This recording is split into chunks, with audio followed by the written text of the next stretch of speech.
கணினி முறையிலான வாகன பரிசோதனை மையமான புஷ்பாகாமிலிருந்து வெளியேறிய கையோடு லாரிகளையும் பேருந்துகளையும் நிறுத்தி தனியொரு பரிசோதனையை நடத்துகிறது ஸ்லாங்கூர் சாலை போக்குவரத்து துறை. வாகனங்களின் பிரேக், டயர், விளக்குகள் போன்றவை அதில் பரிசோதிக்கப்படுகின்றன. குறிப்பாக டயர்கள் மீது அதிக கவனம் செலுத்தப்படுகிறது.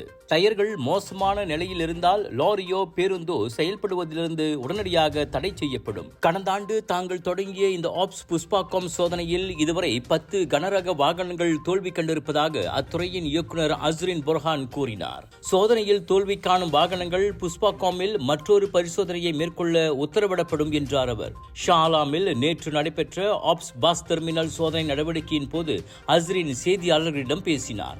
அதில் 1701 பேருந்துகள் சோதனையிடப்பட்டதில் 34 வகையான குற்றங்களுக்காக 25 பேருந்துகள் மீது நடவடிக்கை எடுக்கப்பட்டன.